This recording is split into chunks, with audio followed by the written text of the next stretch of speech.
So Americans, rich and poor, are packing their bags and leaving the United States of America.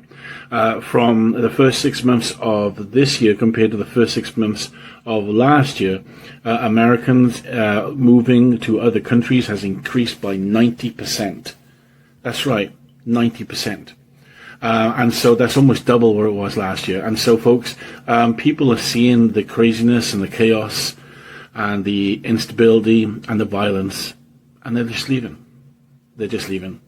Folks, let me know why you think this is happening in the comments, and I'd love you guys to give me a follow. Thank you. Americans are fleeing the country in record numbers, and nobody saw it coming. 102% increase in people choosing the expat lifestyle. Young women saying they'd leave if they could.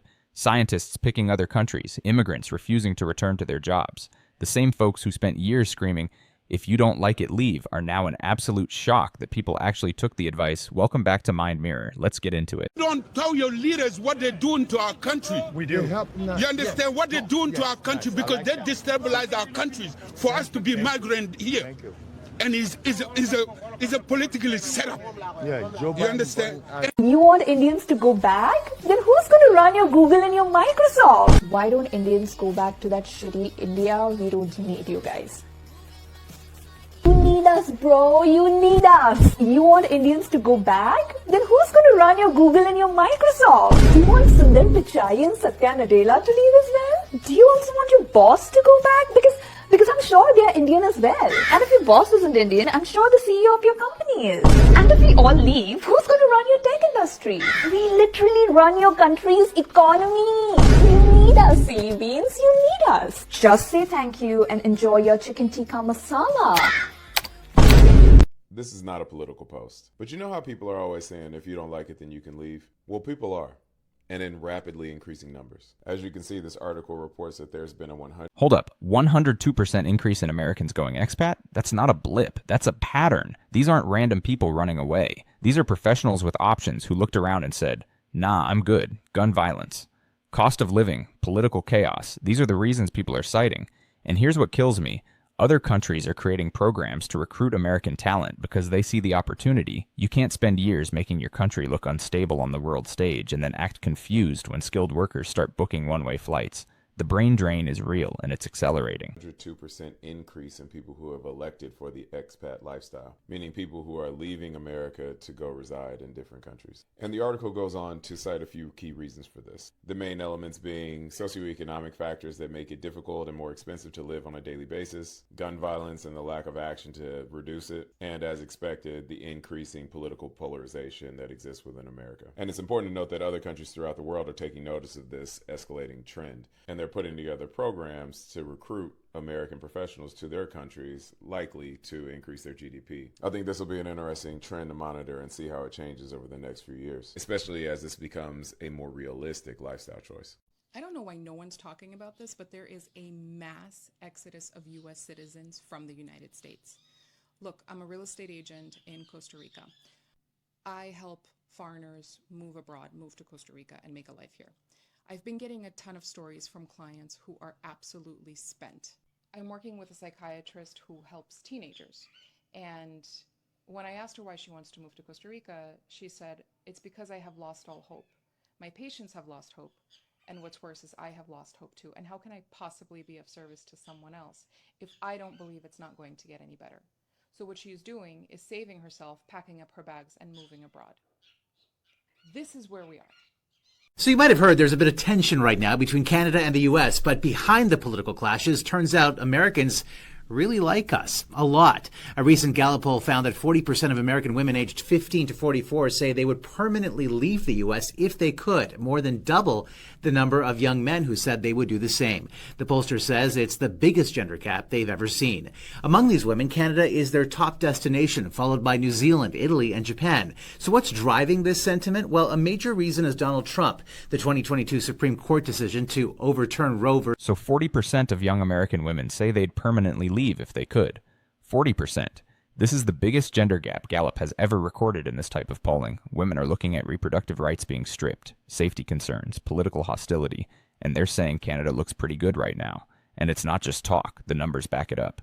Women are actively researching immigration, checking visa requirements, making plans. Canada's at the top of the list, followed by New Zealand, Italy, Japan, when almost half of young women in your country are fantasizing about leaving. That's not a political disagreement. That's a crisis of belonging. You can't create an environment where women feel unsafe and undervalued and then wonder why they're looking for the exit. This should be a wake-up call, but instead it's being ignored. Versus Wade is also a factor, and young women tend to vote for the Democrats. But here's a twist. Another Gallup poll found that 20% of Canadians say they would move, and their top choice is the United States. So yes, while young Americans are dreaming of moving north, plenty of Canadians are still looking south. For some people, a new American dream is emerging: to no longer live in America. Americans are leaving in record numbers, replanting themselves and their families in countries they find more affordable and safe. Over the past few months, my colleagues and I have tried to wrap our minds around one of the strangest immigration waves of the current era. Last year, more people moved out of the U.S. than moved in. That's an outflow that hasn't been seen since the Great Depression. Mostly that's about the Trump administration deporting foreigners or foreign residents choosing to leave. But beneath those optics, there's a less noticed reversal. In nearly every European country, the number of Americans arriving to live, study, work, retire is at a record and rising fast. Europeans in countries like Germany, Ireland, Italy are no longer moving to America at the same pace as before. We poured as much data as we could and found that this pattern is much bigger and wider than we expected. The number of Americans living in Portugal has jumped more than 500% since the COVID pandemic. Last year, Ireland welcomed 10,000 people from the U.S., about double those who came the year before. In the past decade, the number of American residents has nearly doubled in Spain and in the Netherlands, and it's more than doubled in the Czech Republic. This is a structural shift that predates President Trump. It's not easy to fit onto any point on the political axis, and it runs deeper than the current political moment. When Gallup asked Americans during the 2008 recession how many wanted to leave the U.S., the answer was 1 out of 10. Last year, it was 1 out of 5. Researcher Caitlin Joyce has been studying this trend, and she told me that it undercuts this sense of American exceptionalism. When Americans move abroad, she told me, they find they like life better there. So Americans... This line right here should shatter every assumption about American exceptionalism. Americans are moving abroad and finding life better there. Not just different, better. Portugal's seen a 500% increase in Americans since COVID. Ireland doubled their numbers. Spain and the Netherlands are seeing massive jumps. 1 in 5 Americans now say they want to leave compared to 1 in 10. During the 2008 recession, the economy crashed. People lost everything, and still fewer wanted to leave than right now. Turns out affordable healthcare, work-life balance, functional public systems, and not worrying about violence is appealing. Researcher Caitlin Joyce said it directly. This undercuts American exceptionalism when your citizens consistently report being happier in other countries. Maybe it's time to ask some hard questions about what you're offering. Rich and poor are packing their bags and leaving the United States of America. From the first 6 months of this year compared to the first 6 months of last year, Americans moving to other countries has increased by 90%. That's right, 90%. And so that's almost double what it was last year. And so, folks, people are seeing the craziness and the chaos and the instability and the violence, and they're just leaving. They're just leaving. Folks, let me know why you think this is happening in the comments, and I'd love you guys to give me a follow. Thank you. For the first time in 5 decades, America is experiencing net negative migration. That means more people are leaving the country than are entering in. And this has been a goal of the Trump administration since day one. One of Trump's top advisors, Stephen Miller, said during the last period in which America was the undisputed global superpower, financially, culturally, militarily, immigration was net negative. All population growth was from family formation instead of immigrants coming in. The question remains is what will be the consequences of net negative migration? The number of international students arriving to the U.S. this August fell by 19% compared with the last year. That's the largest decline on record outside of the pandemic. So my colleague and I built this chart that shows what that decline looks like. Every single circle represents one country. So the circles that are higher up, those are countries where more students came to the US this August compared with the past year. And the circles that are lower down are countries where fewer students came to the US this August compared with the last year. And the first thing you see is that most countries are down this year. The really big circles here represent the countries that are the sources of most international students to the US. There was actually a 12% drop in international students visiting from China this year. There was a 44% drop from India. That matters because these two countries combined make up half of all international students in the US. One of the reasons we're seeing this decline has to do with visas. It has been more difficult for many students across the world to obtain student visas. You have some countries such as Lithuania with a 16% increase, or Belgium with a 15% increase, the UK with a 7% increase. But on the whole, we can see that international students from Europe have really not shifted by a very large amount, contrasted with the number of international students who are arriving from Africa, from Asia, or the Middle East. Another possible reason for the decline in international students to the US is travel bans. Iran is one of the countries on the travel ban list. You'll see that the number of visitors has dropped by 86%. That's the largest drop for any country in this. Look at what's happening with international students, because this is where policy meets consequences. 44% drop from India, 12% from China. These two countries make up half of all international students, and most people don't realize international students subsidize American education. They pay full tuition, no discounts, if están. They're funding cheaper costs for domestic students. Over 80% of these students are in STEM fields. The exact people driving innovation, visa difficulties, and uncertainty are pushing them to other countries. China and Europe are rolling out red carpets. Colleges that depend on this revenue are going to feel it financially, but the real loss is talent. When you lose the next generation of researchers and engineers to other countries, you don't just lose tuition money, you lose the innovations they would have created here. Sustained drops in international talent don't reverse easily. Once students pick other programs and build careers elsewhere, they don't come back. This particular data set. On top of this, there's a lot of increased uncertainty with the Trump administration's approach to immigration. The colleges that are the most dependent on international students may begin to see a financial hit. It also includes large flagship state colleges where international students tend to pay higher tuition than domestic students, and in many cases subsidize the tuition for domestic students. The majority of all international students in the US are graduate students, that is, master's or doctorate students, and over 80% of these students are studying STEM. Many experts say that a sustained drop in the number of international students, as well as in work visas, could eventually diminish American competitiveness in science and engineering. At a July 15th City Council meeting in Ottumwa, Iowa, Mayor Rick Johnson announced that JBS, the world's largest meat processor, was issuing 200 notices to employees from Haiti,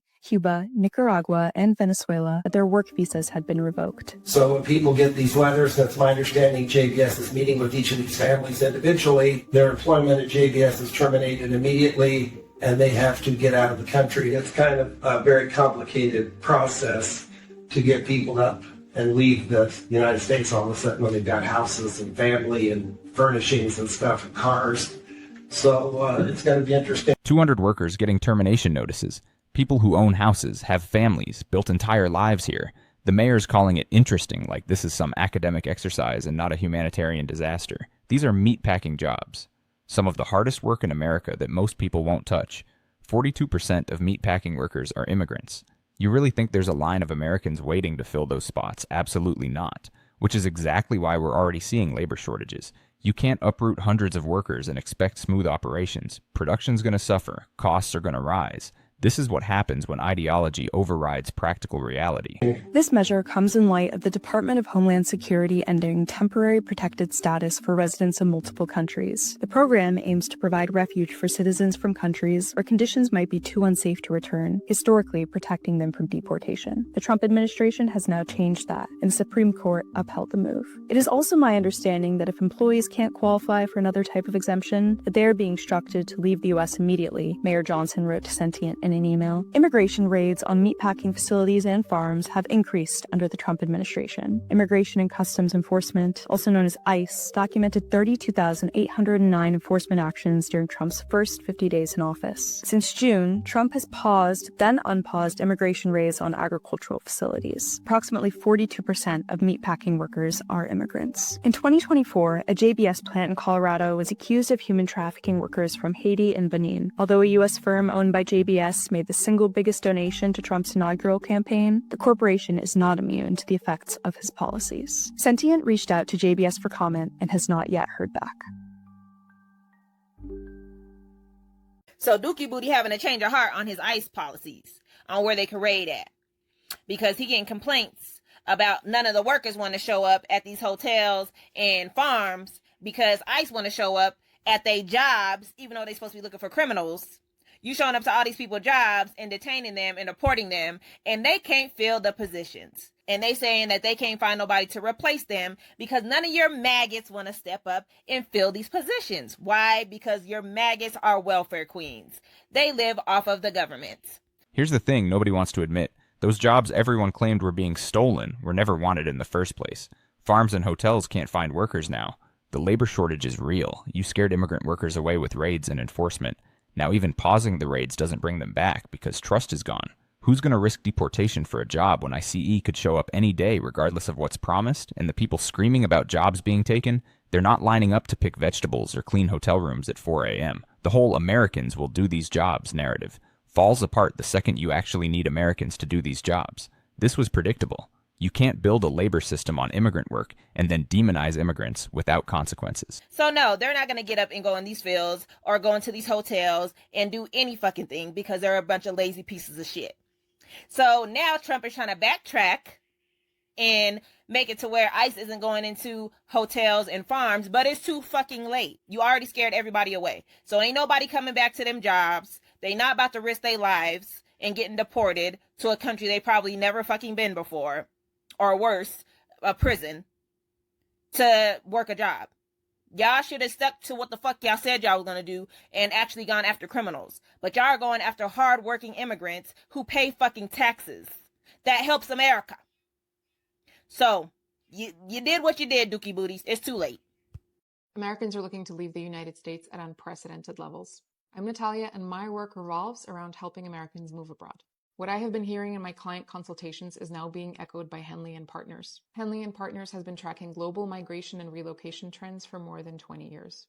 According to a recent article, American applications for relocation programs were up 67% higher in 2025 than all of 2024 combined.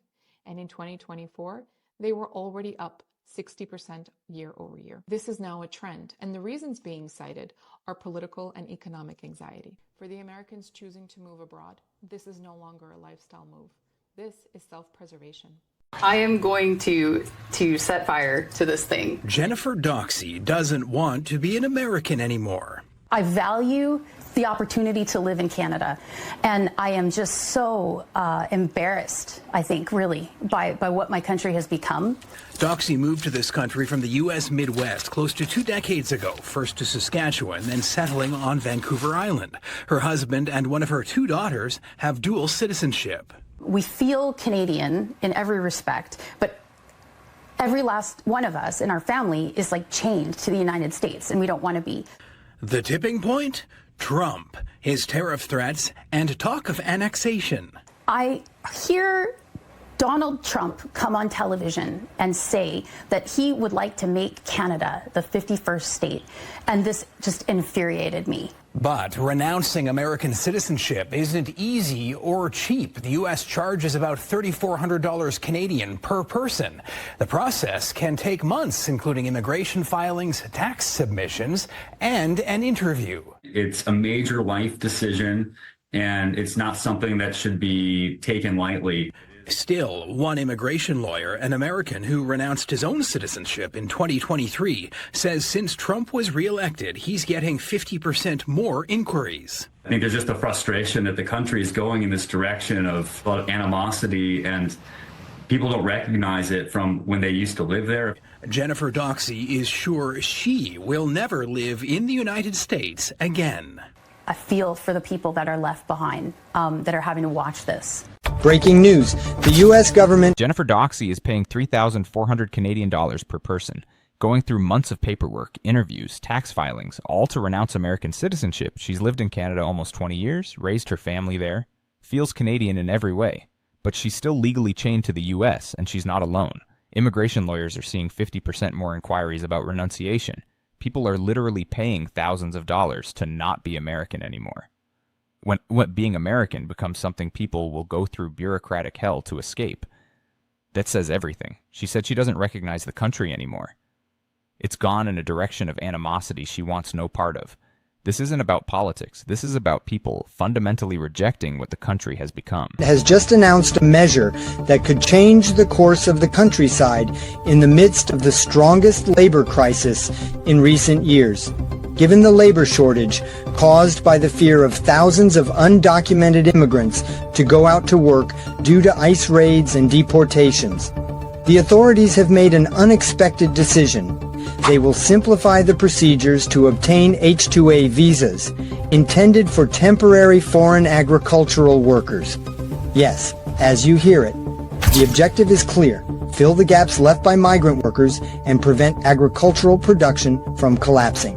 The new rule will allow H-2A visas to be processed in advance while the Department of Labor reviews job applications, ensuring they do not affect wages or American workers. This change seeks to support farmers, ensure the harvest, and at the same time, rigorously control who enters to work legally in the country. Share this news and tell me in the comments, do you think this strategy will work?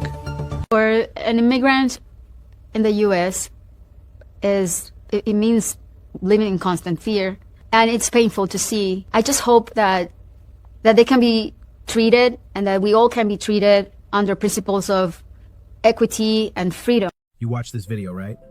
Shakira sitting there in a BBC interview saying that living in America as an immigrant feels like constant fear. Constant fear. Really? This is the same America where she built her career, sold millions of albums, and now sits on a fortune of over $400 million. That doesn't sound like fear, that sounds like success. People are calling her out because it's tone deaf. Ordinary immigrants come to this country with nothing. They work 2, sometimes 3 jobs just to give their kids a better life. They face real challenges, real struggles, and yet they still say America is the land of opportunity. They don't complain on TV interviews while living in luxury mansions and traveling the world. The truth is simple. If Shakira... Why do Mexicans or other immigrants want to leave their countries? I'm really glad that someone asked this question in response to me saying that Mexico is a beautiful place with kind and hospitable people. Let me let you in on a little secret, user blah, blah, blah. Many of them don't want to leave. We're going to speak specifically about Mexico, but understand that this applies to many countries in South America as well as developing nations everywhere. We could also spend a week discussing all of the historical issues that have led to an instability in the Mexican economy, income inequality, violence, and fraud. But what that all boils down to is that people go where the jobs are. When the local economy cannot sustain enough work to be able to have people feed their families, they start to look elsewhere. And before you say that Mexicans are lazy, understand that the OECD and the WTO both ranked Mexicans as the hardest working workers in the world. So many, many, many of these people have come to the United States because they have heard from their family members that there is work. This is not unlike what my grandfather did when he migrated to California because there was work here after the war. He needed to feed his family, and many Mexicans need to feed their families. Every single person that I have known that has immigrated from Mexico to here in search of better work for their family has done so and misses their home country entirely. They have left behind their families. They have left behind their homes. They have left behind their culture. They didn't want to leave. They left because they had to leave to provide a better future for their family. The OECD and WTO rank Mexicans as the hardest working workers in the world, yet the narrative is still that they're lazy. People don't leave their homes, families, entire culture. Because they want to. They do it because local economies can't sustain them. Her grandfather did the exact same thing after the war, came to California for work. Nobody called him an invader. Every Mexican immigrant she knows misses Mexico deeply. They didn't want to leave. They left out of love for their families. Most of us have zero idea what we'd do if we couldn't feed our kids in our home country. But we love to judge people making impossible choices in situations we've never faced. Desperate people do desperate things to survive. That's not criminality. That's humanity. You can't destabilize economies through policy and then act shocked when people migrate seeking stability. The reality is most of us don't know what we would do if we were in a situation where the country where we were born and raised and had our family could not provide a job of any kind that would allow us to put food on the table for our families and kids. What we would do. Desperate people become desperate so they can live. If you don't like America so much, you can just leave. So you agree? Agree with what? You think that people who don't like their country or its government should be able to leave and pick another country to live in. That's what I said. So you support immigration. I am today starting the process of terminating the diversity lottery program. I'm going to ask Congress to immediately initiate work to get rid of this program. Diversity and diversity lottery. Diversity lottery sounds nice. It's not nice. It's not good. It's not good. It hasn't been good. We've been against it. So we want to immediately work with Congress on the diversity lottery program, on terminating it, getting rid of it. We want a merit-based program where people come into our country based on merit.